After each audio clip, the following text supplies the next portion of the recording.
Okay.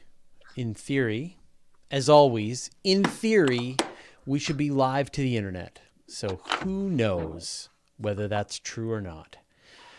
We require somebody to confirm our existence, collapse the wave function, and set us into this universe and not the other ones. There we go. So people are saying hi, I think. Hi.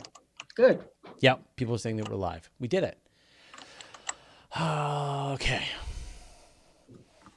See, hear, and measure to you.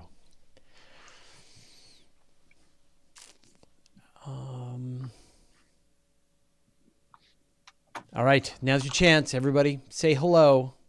So I just wrapped up the script and recording of our James Webb episode. And I made the joke. Well, it went long, so I made the joke, of course, that my script went way over budget in terms of word count and time. But yeah, it's a monster episode. So that should be showing up next week. We'll see. Good. Yeah, it's like I said, it's probably going to be 25 minutes long, so chat's going to be busy. All right, everyone has had a chance to say hello. Hello back to Andy Cowley, Astro B, Bob Moeller, Brian Yuku, Christian Woodland, Christopher Long, Dan Niles, David Fairweather, Frank Tippin, Grant Lanning, Ian Farquharon, Janelle Duncan, John Victor, Johnny Zed, Johnny J, Kevin Ayers, K Spence 303, Larry Beckham, Luke Duke, Martin Bradshaw, Nancy Graziano, Neil Yu, Paranor, Rich Wilson, Arjone, Ryan Schmitz, Scott Bragdon, Susie Murph, Tim Bargan, Tom Van Scotter, Uncle Bill Druin, and Zap Van Zap Fan. Hey, everybody. Welcome. Boy, I made it. Phew. That was a close one. Sorry. No problem. What do you want to talk about? Oh, there you go. The transit of Mercury. Excellent. Seems like an important thing to cover this week. Yeah. We confirmed, the joke that we made on Universe Today was that we confirmed that that the sun has at least one planet. So can't confirm any of the rest, but we know for sure. We at least did that. We know there's at least one planet going around the sun. There you go. And Twitch is online. I should get the Twitch chat. Can somebody put a link to the Twitch? Actually, I'll let you guys copy the questions over from Twitch, but at some point, if someone could put a link to the Twitch pop-out chat into the Slack chat, that would be very helpful, if those instructions made any sense to anybody. One day we'll have a whole Brady Bunch set up. We have had almost a Brady Bunch. I think we've at least gone to 6-7 people all at the same time. So, all right. Gang's all here. Let's get started. Put you all back into your individual boxes. There's me. Introduction. All right. Hello and welcome to the Weekly Space Hangout for Wednesday, November 13th. I'm Fraser Kane, publisher of Universe Today. This week, we're going to be talking about Yerkes Observatory. Hayabusa 2 has left Ryugu and it's on its way home. The transit of Mercury and 60 more Starling satellites. And we've only just begun. Joining me this week on my screen is Carolyn Collins-Peterson. Carolyn. Hi. AKA the Space Writer. Welcome back. Thank you. We've also got Sandy Springman. Sandy. Hello. There we go. We did it. And Moya McTeer. Moya, welcome back. Thank you. All right. Now, before we get into the interview portion of the show, I just want to say a big thank you and a shout out and a gentle encouragement for everybody to join the Weekly Space Hangout crew. This is the community that works behind the scenes on this show, the executive producers. If you want to be part of this team, go to wshcrew.space. They'll hook you up, make you an executive producer of the Weekly Space Hangout, and then you can invite cool guests to the show. And of course, big special thanks to Nancy Graziano, the hardest working woman in the multiverse. We couldn't do this without you. So, all right, let's see. This week we got Rory Barnes from the University of Washington. Rory, welcome to the Weekly Space Hangout. Hello, thank you for having me. All right, so who are you? What do you do? So you already got part of it right. I'm Rory Barnes. I'm a professor of astronomy, astrobiology, and data science here at the University of Washington in Seattle. And basically my job is to try and simulate how planets evolve with the hopes of figuring out which ones might be able to support life. Literally my favorite topic. So don't be surprised if the interview runs a little long this week. Someone's mentioning that the audio is getting doubled. I think it's happening from Moya. When we switch over to Moya for a moment, we get her audio double. I'm not sure why. I don't think we can fix it. But it seems to go away for a second right after we do that. So sorry, Rory. So this is obviously, like I said, half of the videos I've done on my Universe Today channel are about the search for life and these deep questions of habitability. So, what is the latest thinking on what kinds of places are going to be habitable out there in the universe? Well, I would say we're mostly trying to keep an open mind still. We've only got one data point, and that's of course us. So I think that mainly we're probably ruling out the Jupiter-like planets, but solid planets and moons. I think we're still just trying to keep an open mind and think about what are all the possibilities, so we don't accidentally write off a planet or a moon and then find out later that it actually did have life on it. Well, I always get that question from people where they say, like, why are we so arrogant to think that life is going to look like life as we understand it? Why aren't we searching? Why are we looking for water and oxygen? And I'm like, just give us a second. Like, like we know that life here on Earth seems to be located in every single spot that there's water. So it makes sense to just search for water first, and then, then life as we don't know it. So, of those environments, if you had to start with like one place here in the solar system, where would you want to look after Earth? I would probably start with Europa, which I think makes me a bit in the minority of most scientists, but I know there is a large amount of water there. And so that's why I'm interested in Europa first. And it's also closer than, say, Enceladus or Titan. So that's probably my number one choice. But I know there's obviously a lot of different opinions on that as well. So, but Europe, I think, is mine. Well, I don't think a lot of people would, I think the conversations that I've had, like, I think if people could have a do-over with all of this analysis on Mars, they would go back and take a deeper crack at Europa, but all of the momentum is towards Mars now. So with the Europa Clipper and other missions.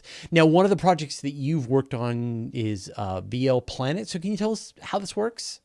Yeah, so we call it VPLanet. Oh, VPLanet, sorry. That's all right. So this is a major initiative of a research group that's known as the Virtual Planetary Lab, or the VPL. And this has been basically an effort to try and synthesize a lot of physical models that have been developed in different scientific communities, but that are related to how planets evolve. And so we've basically tried to link them all together and be able to develop a model of planetary system evolution that goes from the planetary core all the way to the galaxy to try and determine how terrestrial planets evolve, with a specific focus on identifying those planets that might be able to support life. And whenever people bring up this idea of whether or not there's life out there in the universe, and they want to talk about the Fermi Paradox, and it seems like the conditions of life should be everywhere. And then the other thing people always bring up is this idea of the Drake equation, that you multiply the number of habitable worlds with the number of sun-like stars, and I forget the rest. But how many different factors are you starting to feel like are involved in the habitability of a world? I don't know that I could put an exact number on it, but it's a large number. It's a large number. It's not 6 numbers. No, it's not 6 numbers. I think that in some of the models that we've been running, we get up towards 100 parameters that we put in. Now, there's some overlap between some of them, I would say, and they're not all completely independent variables. But it is a huge number of factors that have to come together. I think most people just take it for granted that our Earth is perfectly habitable, but when you really sit down and think about all the steps that had to go right in order for this planet to support life. It's really a large number, into the hundreds or thousands. And that results in a hundreds or thousands? Hundreds or thousands. Sorry, maybe speaking too quickly here, but hundreds or thousands. Yeah, no, hundreds. Still hundreds or thousands is bigger than 6. It's a big number. No, it's a huge number, and therein lies a lot of the challenges for the modern attempt to find life in the universe, is that trying to account for all of those different variables and parameters in our search is a real computational challenge, as well as just a daunting scientific challenge to actually get your head around all the different phenomena that are related or relevant towards being able to support life on a planet. I mean, we're all very familiar with this idea that the planet, like if you're going to go for a planet where you've got the life on the outside of it, as opposed to, say, a nice, a water world, then the distance from the sun, the chance that you're going to have liquid water on the surface is a big factor, assuming, back to what we said before, that life requires water. What are some other factors that maybe people are less aware of that you think still are actually quite critical? Yeah, that's a great question. So I think one is, I think the one that most people are interested in right now is related to what you just mentioned, which is the role of actually stellar evolution over time. And a lot of that is driven by the types of planets that we're going to be able to observe in the near future and potentially search for life. They tend to be around these very low mass stars, the red dwarfs. And they have an interesting property in that they require, in some cases, billions of years to basically start fusing hydrogen into helium in their interiors. And over that time period, they're actually brighter than they are once they actually turn on, and once they begin the thermonuclear fusion. And so that means that the habitable zone is moving inward over time. And that can take billions of years, like I said. And that means that some of these planets that we might find today in the habitable zone were actually being roasted for maybe hundreds of millions or billions of years. And so there's these Venus-like worlds potentially in the habitable zone. So that's, I think, one major issue. Another one is tidal heating. So a lot, for similar reasons, these planets orbiting low mass stars are close in because the habitable zone is close in. And then they're basically in orbits that are similar to Io, but are around a star. And so I think most of us would agree that Io is not a very pleasant place to live. And so it might be bad for life as well. And so those are, and we've shown with this new software package that you can, in fact, tidally heat planets into a Venus-like state.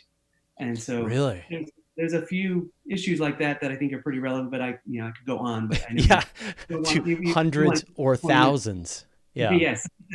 But those are a couple that I think are pretty important that are certainly changing our perspective. What makes a world habitable and where to look. I mean, but it goes the other way too, right? Like the tidal heating could be a way that you could help warm up a planet that's too cold. And so, for example, if you had a planet that is, say, a moon around a gas giant that's orbiting a star and it's outside of the habitable zone, but it's getting warmed up a little like Europa, then maybe you get another crack at it. So you can kind of come at it the other way, right? Yeah, I mean, all of these are features, not bugs necessarily. Yeah. In any given situation, something that we might think of as being fatal would be a good thing. It just depends on what the particulars of that situation are. So the moon is a good case, or maybe I should say a habitable moon is a good case. For the case I brought up first of this cooling star, you could imagine that maybe a planet is initially surrounded by a thin hydrogen envelope that would prevent habitability, but maybe that extra heat kind of blasts that hydrogen envelope off and reveals a habitable planet afterwards. So there's always a give and take there, and all these processes have an interplay that is not always obvious. So I think that at the bottom line is what you said it very well, in that some of these features or processes can be good for habitability. They're not always just a death knell, but sometimes they can be. Well, exoplanet astronomers have been hard at work. They've found 4,000 plus confirmed exoplanets so far. When you run those through your system, which are the ones that are habitable? Where could we find the aliens? Well, yeah, that's a great question. I think that right now we're in a situation where we have a very small number of constraints, right? So this is one of the issues, is that we maybe have hundreds or thousands of variables that we want to try and account for, but we only have a handful of constraints. And so at the moment, I would say that it's the habitable zone, this concept that a lot of astronomers love to hate, is still a good choice, a good place to start, right? I mean, it's sort of the zeroth order requirement. It's the first thing we need to search for. And then beyond that, I think that it's a lot of the planets that we know and love today that we're thinking about. So like TRAPPIST-1 and Proxima Centauri b. A lot of these planets, of course, a lot of them have names that are just letters and numbers, but I don't think that there's one in particular that I would say looks better than the others. I think what we're really moving towards in the community is which are the ones that are potentially observable, or at least which ones have atmospheres that are potentially observable, because we're really just at that right at that threshold of being able to detect the composition of a terrestrial planet atmosphere for the first time. And so with that, from that metric, the planets orbiting TRAPPIST-1 are the ones that we're most interested in. They have issues like the tidal heating and the early luminosity of the host star to contend with, but at this point, we can imagine ways in which they could be habitable. And of course, then you come to this problem of these biosignatures. The more astronomers attempt to come up with some kind of smoking gun biosignature, if you see this on the planet, then you know there's life. And that's actually turning out to be a lot more difficult than anyone had ever expected. That nature has a funny way of faking almost any life signature we could hope to look for. This is a hugely important point. And so what we've discovered over the last 5 or so years is that there are ways of, for example, generating free oxygen in an atmosphere without life, which maybe is what you were referring to in terms of a smoking gun. People have thought that for a long time. But I think the bigger picture is that we expect a huge diversity of compositions of exoplanets. There have been models that suggest that some planets are 25% calcium, 75% carbon. What is so weird? We have no idea what these planets are like. And then you throw in trace chemistry. Who knows how the geochemical reactions on the surface combine with the interaction of starlight with the gases, just how those all play out and mimic signals that we would think would be life. And because it's very difficult to look inside a rock that's 10 light years away, very hard to know what these planets are made of and how they're operating on the inside. And I think it's a real challenge for all of my geoscience colleagues to try and envision and model all the different chemical pathways that have nothing to do with life that can nonetheless reproduce the spectrum of a planet that we're going to be seeing in the near future. So from my perspective, understanding all the different ways in which a planet's atmosphere can evolve as it interacts with the interior is one of the big grand challenges of the 21st century in searching for life in the universe. And at this point, you've got, like with your VPLanet software, you've got this simulation running with all these variables. But when it comes to actually confirming any of this stuff, I mean, all we've got is just a little bit of a dimming of light as a planet passes in front of a star. What are some kinds of observations that could be made that would really assist you in the development of your model to know if you're on the right track? I mean, obviously, we've got Earth, we've got Venus, we've got Mars, we've got a couple of things we can look at, but in some detail. But beyond that. Yeah, no, and the first thing we do is validate against the solar system as best we can. So we do things like reproduce the evolution of Venus's atmosphere and the obliquity evolution of Mars and tidal heating on Io. So we first start with that. And then I think what we're looking forward to next is really trying to get at some of these extremely close-in planets that are not habitable, but maybe there's something more like a super Io, where they're extremely tidally heated, they're spilling their guts into the atmosphere. So then we can start to understand what is the diversity of compositions of rocky planets, what sort of geological and tectonic processes occur on these planets, how can we start to the atmospheres of these extremely heated planets to start to try and get a handle on sort of what really might be out there and therefore what might be in the habitable zone where hopefully things are a little more quiet. And I think one of those like super Ios was potentially found, right? Astronomers did see the signature of, I think it was sulfur or something like that in the atmosphere of the star, of the planet as it was passing in front of the star. And they thought maybe that could be a volcanic moon. So I can see some kind of bank shot ways of starting to see some of this stuff. There was one telescope that I was looking at. a future lunar telescope that would be powerful enough to see the shapes of mountains on a planet as it's passing in front of the star. Like that kind of stuff would be. You'll take that? No, I wrote that paper. Oh, did you write that? Oh, no, it was I don't know if it was yours. Which one? The moon one or the telescope ability to see mountains? Mountains. Okay, the paper that I was talking about was from putting the extremely large telescope on the moon. It was one of the ESO ones. That you worked on that one? Okay, no. So I'm sure the idea has come up, but monster telescope allowing you to verify some of these observations. So I think that would be incredible if you could actually get your hands on some of that research. Yeah, sure. I mean, exactly. I mean, those are the kinds of observations that we love to have. But as probably everybody understands, building a telescope like that is an incredible effort as well. So the near term, by which I mean maybe the next 25 years, is going to be about trying to tease out signals and compositions from these planets just from pretty low quality observations. These planets are just so far away that just trying to learn anything about them is such a challenge. But obviously, there's a lot of people excited about this. You're excited about it, so a lot of people are working hard on it. So my hope is that in the near future we will be able to come up with some really great observations and observational tests for sort of how planets evolve, sort of in a general sense, and how does the Earth fit into this big universe of planets. I got a couple of questions from the audience. I just wanted to pass by you. Arjone asks, at what point in a planet's life cycle would life be detectable? When in Earth's existence would we be able to detect it? Yeah, it's a good question. And it begins with trying to understand, when did life arise on Earth?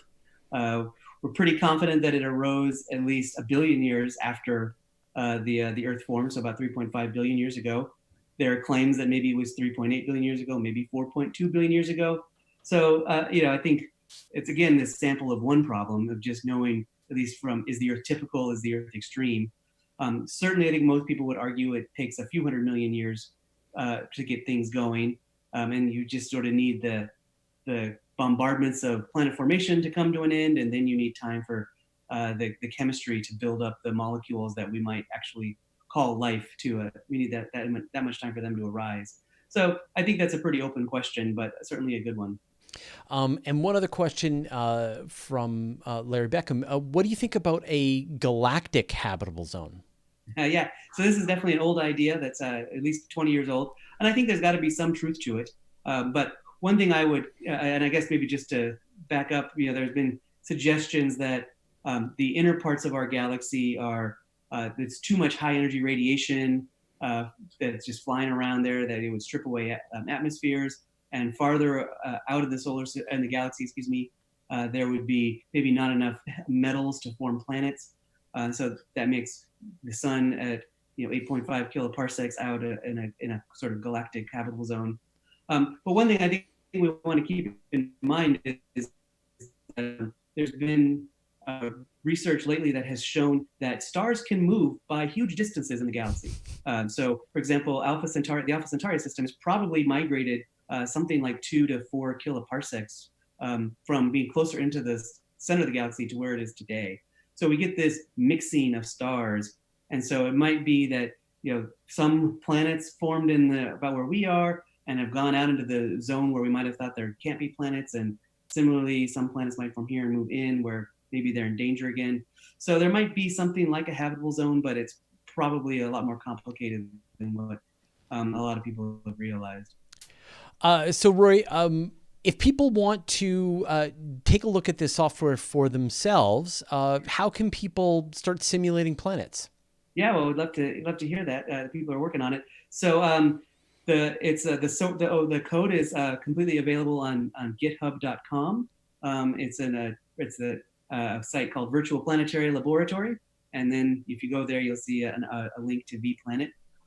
We also tweet VPLanet code. You can follow that. That's probably the easiest way to track it down. But if you just type VPLanet into Google, you should be able to find it. And we also, for anybody who's really wanting to get into the nuts and bolts of this, there is a big paper that we've just had published in the publications of the Astronomical Society of the Pacific and people could really get into it that way. But probably the easiest thing is to Google VPLanet.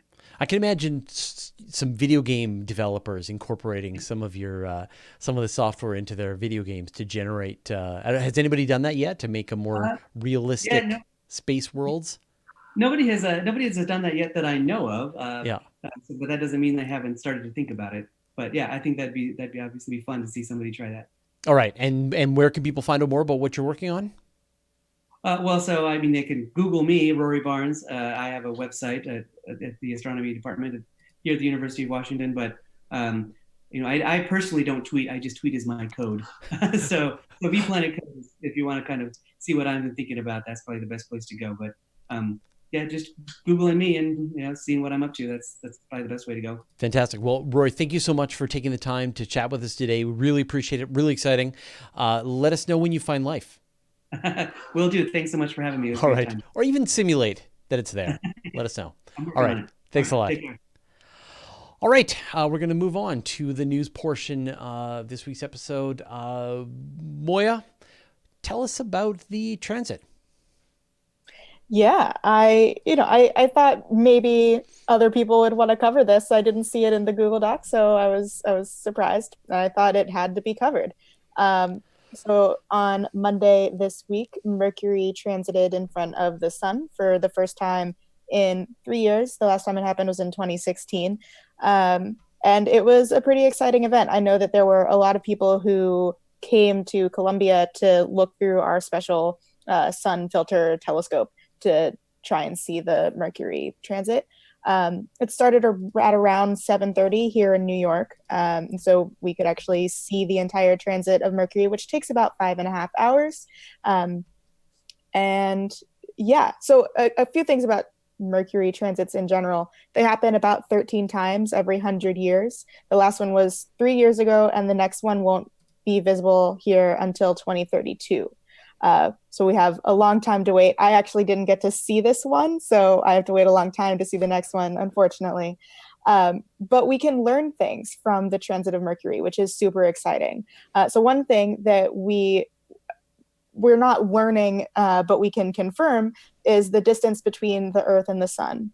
So back in the 1600s, Johannes Kepler derived his laws, Kepler's laws, and one of his laws is about the relationship between the period of a planet and its distance from its star, its semi-major axis. And so just based on observing the periods of different planets in the solar system, astronomers were able to figure out how far away those planets were from the sun, but just in terms of the Earth-Sun distance, this astronomical unit is what they called it.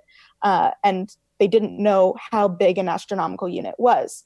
And so in the late 1600s, Edmund Halley of Halley's Comet fame saw the transit of Mercury and figured out that we could use the transit of one of these inner planets, either Mercury or Venus, to figure out how big an astronomical unit is using the parallax method. So the idea is that if you get two people who are on very different sides of the Earth and very different parts of the Earth, they can look at the transit of an inner planet at the same time. And based on timing differences and differences in where Mercury or Venus appears to be at the same time, they can figure out how far away that planet is from some the sun. Really precise trigonometry. Yeah.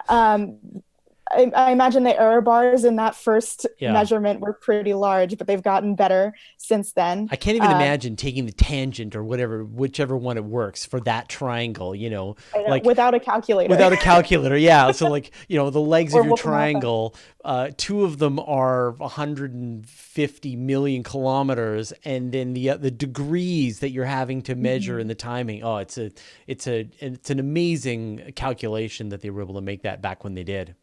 Yeah, definitely. But a cool thing about it now is that it's an exercise you can do with students. If you get students collaborating with students in other parts of the world, you can actually get them to figure out how far away Mercury or Venus is from the Earth.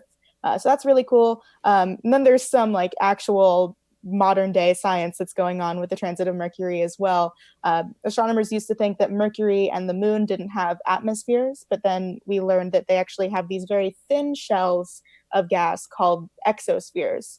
And when Mercury passes in front of the sun, some of the sunlight that passes through Mercury's exosphere gets affected. And so we can actually figure out what Mercury's exosphere is made out of by watching the transit of Venus.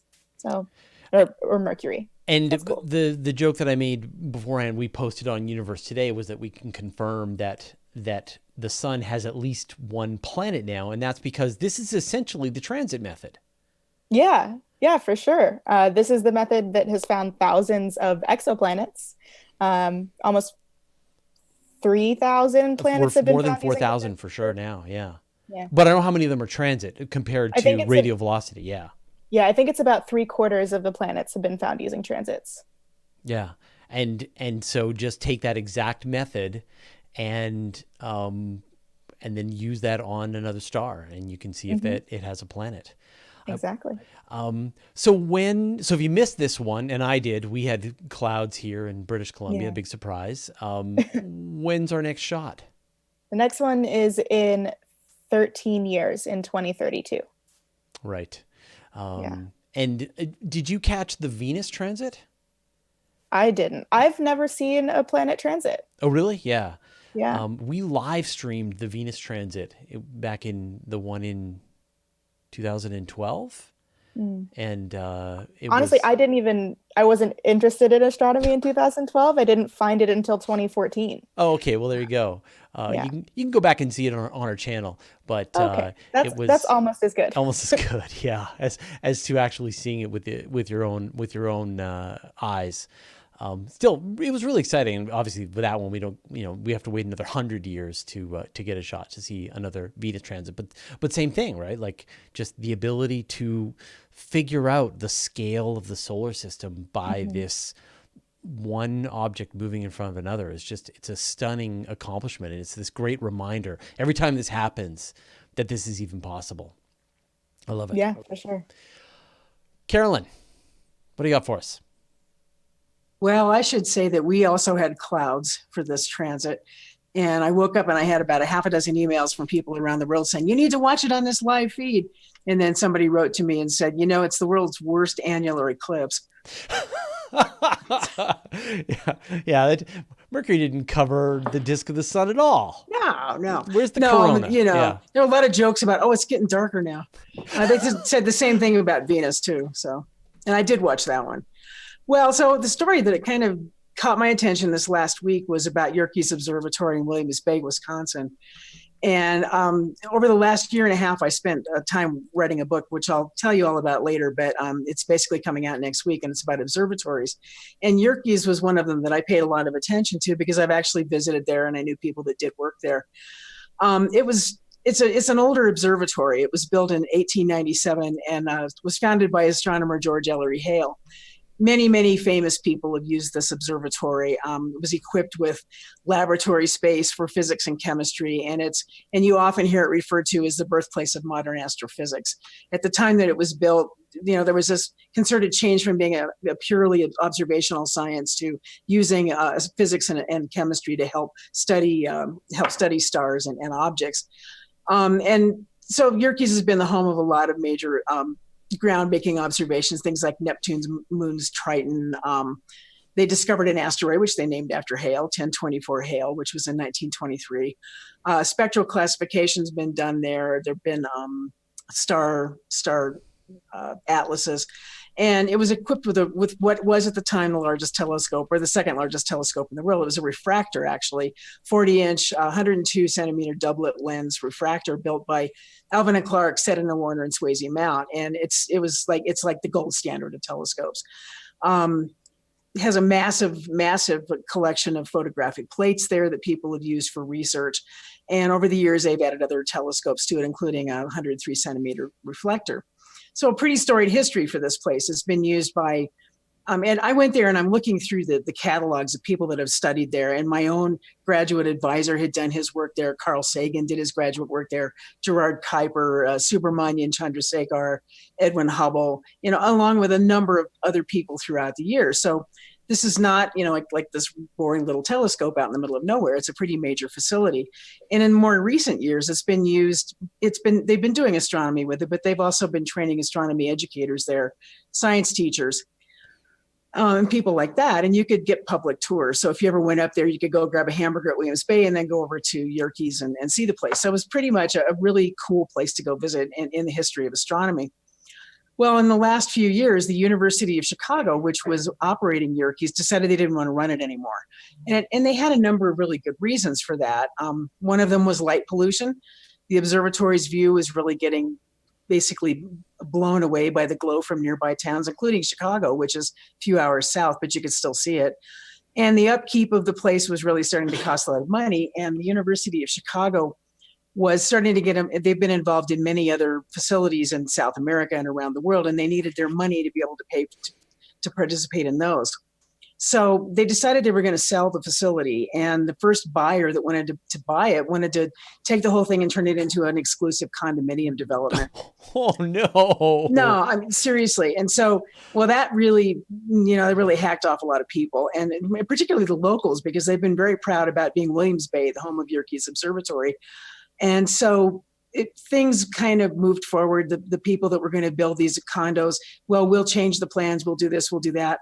Well, ultimately, they couldn't get the zoning together for it. And so the whole thing fell through. So things kind of trundled along for a little while until last year. The university closed Yerkes to the public. They weren't even letting anybody go up there to do, well, they could do a few observations, but there was not a lot going on. And they closed it down permanently this last year. And they continue to look for somebody to take it over. Well, luckily, there's a whole group of local residents and others who wanted to keep the thing going, and they stepped forward and they formed this group called the Yerkes Future Foundation. And these people and I met some of them at the AAS this year in Seattle. They were fundraising. They're trying to get some money together to be able to take possession of the entire observatory and then continue the program. So they started talking with the university, and about a week ago, they made a joint announcement, and they've actually come to some agreement. It's sort of an agreement in principle to transfer the ownership of the Yerkes Observatory to this foundation. Now, they had to get the Yerkes family involved, and there was some conversation going back and forth about that. There are a lot of stories online you can read about how that worked out, but they're working out the details. And the current plan is that the Yerkes Future Foundation will restore and refurbish the telescopes. They'll take care of the building. Apparently, they need to do some rewiring and some, heating changes, probably some HVAC changes. And eventually, they'll reopen it for visitors, and they'll refurbish the telescopes, and they'll make them available to astronomers and to teachers, as well as the education community. So what turned out to be this horrible idea of putting all these luxury condos, around an observatory has now turned into what looks like a win-win for everybody. The only thing we don't really have is a lot of details about it, because neither the foundation nor the university are really talking about what the details are yet. They're still working them out. So that'll probably take a few months, but it looks like this is going to happen, and Yerkes will continue to be an observatory and continue to be open to the public as well as to astronomers. It's a tough call. I mean, I can see that this exact conversation that the Yerkes Observatory is having is happening with a lot of other of these historical monument / science operations, because obviously if you want to do the best science, you want to go to Chile, or you want to go to Hawaii, or you want to go to the American Southwest, and you want to put a telescope at the top of a mountain, and you want to use all the modern techniques and technology to get the most science out. But you've got these incredible observatories that did this work, and it's still a good telescope. There's a lot of people would love to get time on even the Yerkes Observatory to get it's the biggest refracting doublet there is. I mean, it still does good science. The problem is they couldn't do precision astrophysics there. That was just being ruled out by the light pollution. Yeah. There is a group, it's a historical observatories group that's just formed in the last year or so, and they're working on some plans for Mount Wilson and places like that to keep these places going, and to also maintain she's really interested, to maintain, the utility of these facilities, and also to let people know they're still there, they're still being useful. I mean, I don't think there's such thing as a really dead observatory unless it's smack in the middle of some town with a bunch of lights, flashing on it. But you can always get some science out of these things, and you can always use them as observational training tools for students. Right. Unless they just completely fall off a mountainside or something. I hate to see them just be put away. So there is this historic group which is still forming itself, which I've heard about, and they're also looking at what's happening with the Yerkes facility as well. Well, but and obviously the challenge is making this more valuable than a condo development, which are like the scourge of the planet. So So hopefully, if they can figure out a nice compromise and figure out a way to keep it going, then this is a model, because this is not going to be the only one of these venerable observatories that it's going to be on the chopping block. Well, and for example, Mount Wilson. Oh yeah, Mount Wilson I think we lost ours in Victoria here on Vancouver Island. There's there's the Dominion Observatory on Vancouver Island, and it was in all kinds of hurt for a long time, and I don't even know the status of it anymore. But I think it was getting shut down. I don't know whether it got saved at the last minute. Same problem. I didn't hear that it was, but and part of it was money, and a lot of it was just accessibility and weather, and light pollution is an issue as well. Yeah. And when these observatories were set up, they were outside of town near the biggest universities, and they were really powerful and really useful to have them close at a time when there wasn't a lot of light pollution in the 1800s. Well, look at Mount Wilson. I mean, it's perched above the biggest light pollution you can imagine, and they've managed to reinvent themselves in a number of different ways. Granted, you can't do some of the precision astronomy you wanted to do from there, but you can still do a lot. So there's hope for that. And luckily, nobody's thinking about condos at this point. Right. I mean, it's a beautiful area. If you've been to Yerkes, it's like parkland all around there. It's quite beautiful. And I think the Williams Bay people were pretty hacked off that anybody would think about doing this without even thinking about the historical value of it.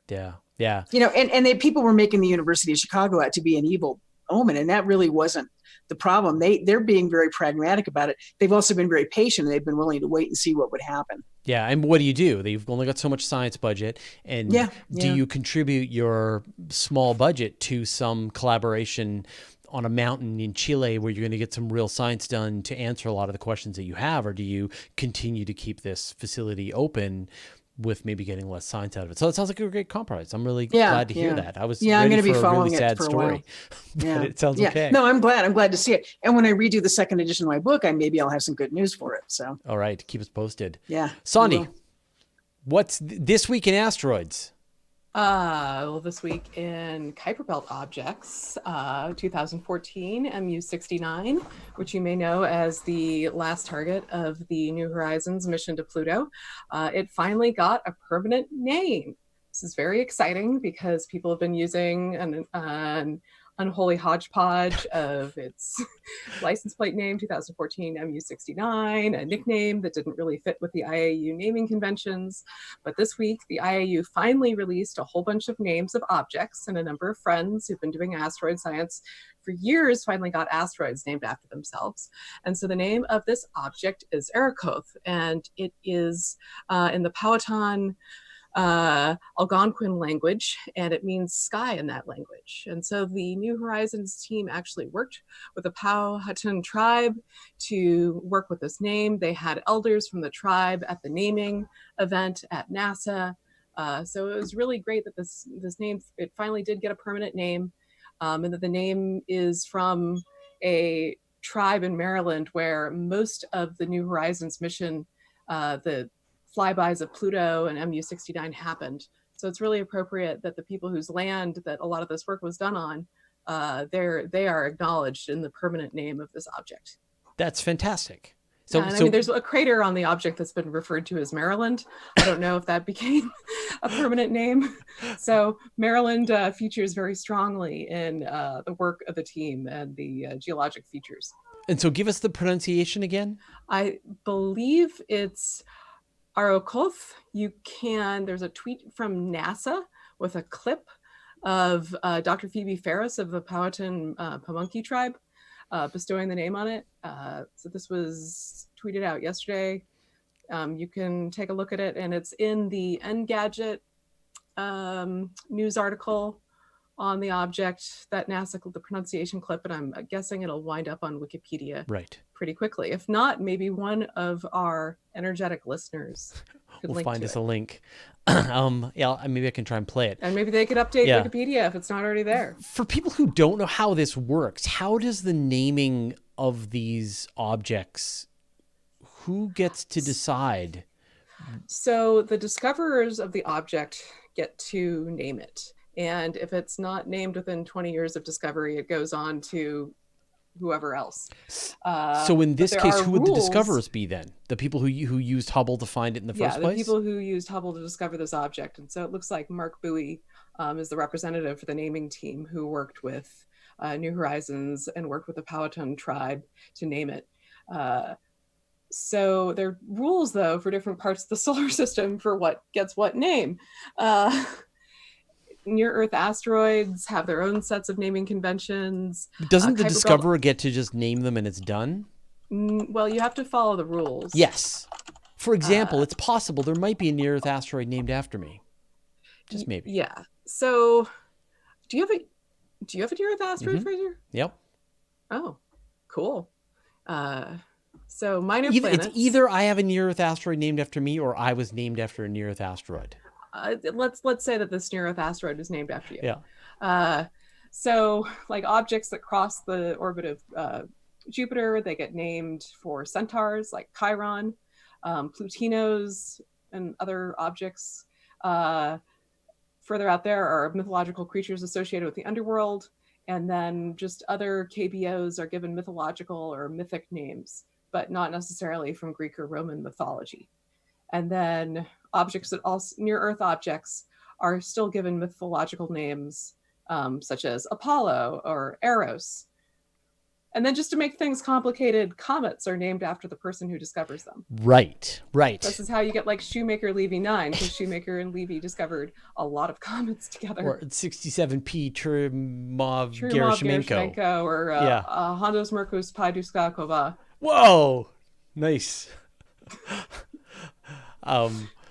So anyway, object naming, and so then you have to submit it to the IAU for approval. And so the International Astronomical Union has some naming board, and they have to go through all the names that are submitted and the citations and accept the names or reject them. That's awesome. So no one is going to get a KBO named after them. Right. Unless, if amateurs are discovering them, I don't know. If amateurs are discovering them, they're still got to. They're still going to go through the IAU. Yeah. Yeah. And we're going to enter when the LSST comes online. We're going to find a lot of asteroids and KBOs. I think we're going to run out of names at some point. Yeah. I have buddies who have scads of asteroids from the Catalina Sky Survey, and every once in a while I'll go to Steve Larson and be like, hey Steve, can you get these astronomers some asteroids? Yeah. And Steve will be like, okay. And then a couple years later we'll find out that the IAU finally approved the names. Yeah. So if you legally changed your name to something from mythology, would you have a greater chance of having something named after you? You can go look at the list of these object names. Yeah. There's a bunch. Like when someone does, is part of some kind of an asteroid survey, and they're doing they'll often have a ton of asteroids, and the names get pretty wacky. There's Mr. Rogers. Yeah. Asteroid 4321 is named Zero. Asteroid 3142 is Kilo Pi. 11111 is Rep Unit. I think there's a asteroid ending in 007 that's named James Bond or Ian Fleming. 9007 is James Bond. Oh, there you go. So, you can really, there's an asteroid named Mr. Spock, because you're not supposed to name them after characters from fiction, but the guy named it after his pet, who has pointy ears and was inquisitive. And the IAU is like, no more naming asteroids after pets. Right. There's got to be like a slight connection in some way for it to be legit. Yeah. I can go on about asteroid naming forever. But the other piece of news that I wanted to briefly talk about was just that Hayabusa 2 has left Ryugu. It's done abusing that asteroid. So the Japanese spacecraft, JAXA's spacecraft, Hayabusa 2, arrived at this asteroid a couple years ago, and it took samples. It dropped a kinetic impactor. Oh, well, we're in the US, so I can just say bomb. And they put landers on it. I mean, the spacecraft was a veritable Christmas tree of every single thing that you would want to do to an asteroid. So they're going to return the sample back to Earth, and I believe that the extended mission just got approved for 10 years. Oh, great. So you're going to be hearing more from Hayabusa 2 after they return their sample to Earth. So get excited. So, I mean, have they got enough fuel in the tank to go to another target once they drop off the return capsule? That I don't know. Yeah. I mean, you could also, stick yourself in an orbit and just see what you see. Make sure that you'll go by certain objects, and then once you're in an orbit, you don't really have to do much to stay in it. So I guess we'll be finding out more about Hayabusa 2, and it'll start heading back to Earth on December 3rd, and it'll come back in about a year, and it'll land in the Australian outback. Perfect. So pack your bags. Well, and with Hayabusa 1, I mean, they brought back some milligrams of they brought back dust? Practically nothing, and yet they were able to get a ton of science accomplished. So I'm looking forward to grams of material. It's going to be quite exciting to have this returned back home. We're almost out of time. I just wanted to briefly let you all know that that SpaceX launched another batch of Starling satellites on November 11th, so on Monday. Another 60 satellites went off into orbit to join the 60 that are already in space. And because they're fairly newly launched, you can actually see them with your own eyeballs. I saw them the last time. So there's a lot of places on the web that you can use to help predict when you're going to see the Starlinks go overhead. I like CalSky is one. What's the other one? Anyway, there's a couple of things you can use. Earth and Sky. I forget the name of the other one, but you can actually watch it, and you don't have long. So over the next couple of weeks, as the satellites are raising their orbit and putting themselves into their final parking orbit, they'll come by as this train, and it's pretty cool to watch these line of dots in the sky go overhead.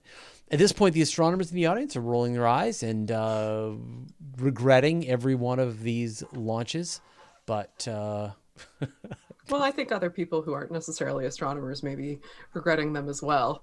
The night sky, I feel like, is everyone's birthright. And, so some eccentric millionaire who wants to get richer off of charging the world's poor for broadband, he gets to decide what happens to the night sky. Approved by the FCC. Anyone talk to the potential users?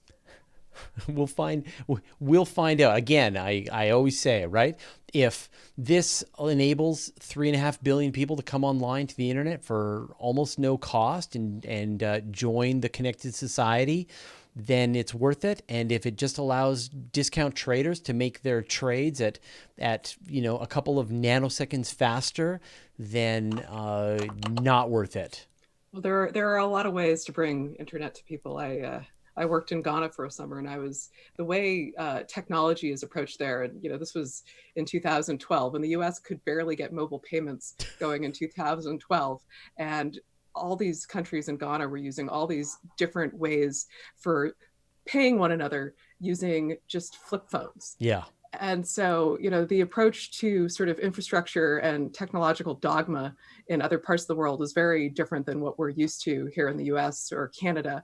And I think, accepting that we may not necessarily have all the answers for what good solutions are or best solutions are for other parts of the world, sort of behooves us to interrogate our arrogance as people who are technologically savvy in the United States. But what do I know? At the very least, more conversations dedefinitely should have been had in minimizing the light pollution with I got to agree with that. Yeah.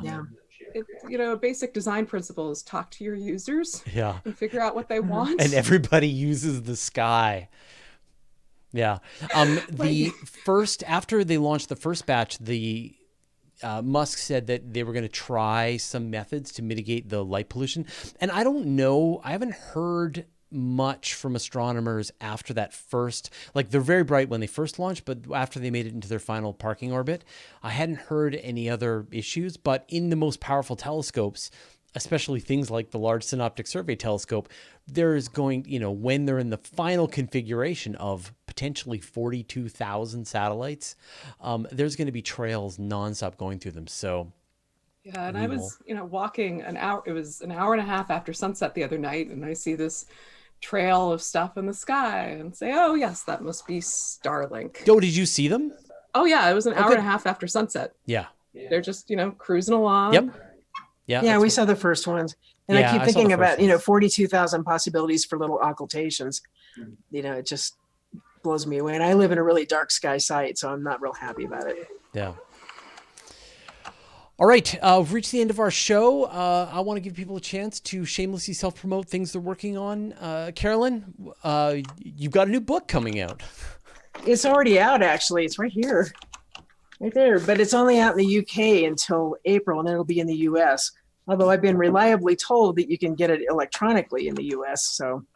But it just came out. They just sent me my 10 free copies. So. Oh, good. Fancy. Congratulations. Yeah, it's called The Discovery of the Universe. It's really about observatories, but the publisher wanted me to say that it was more about the history of astronomy and the observatories that do the astronomy.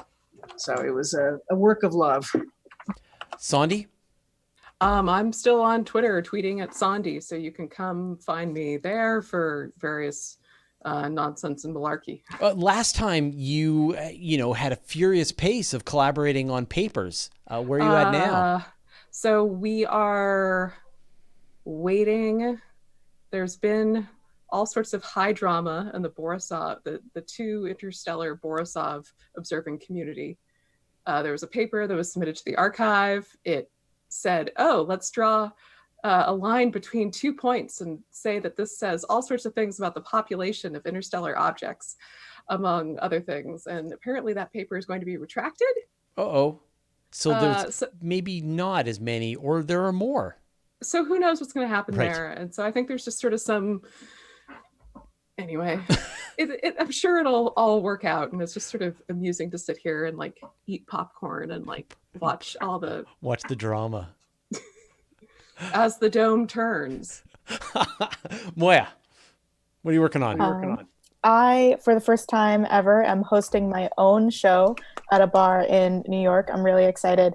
Bar/theater. And it's called Exolore. It's about astronomy and fictional world building, and I'm super excited about it. I'm tweeting about Exolore pretty regularly. I'm on Twitter at GoAstroMo. Perfect. That sounds great. If people want to watch it, where should they go and what should they do? It's, as far as I know, not going to be recorded. So right now it's just going to be a live show, but eventually it will be a podcast. And when that happens, I'll let you know about it. Oh, that sounds great. Awesome. Please do. All right. Let's get everybody back into the gallery view. There they all are. All right. Well, thank you as always every week for watching us here on the Weekly Space Hangout. Thanks to my co-hosts for joining me in this conversation. Thanks to our special guest. Thanks to the moderators and Nancy for helping to coordinate the special guests. And we will see all of you right here next week on the Weekly Space Hangout. Thanks, everybody. Bye. Thanks, Fraser. Bye. Where's the button? There it is.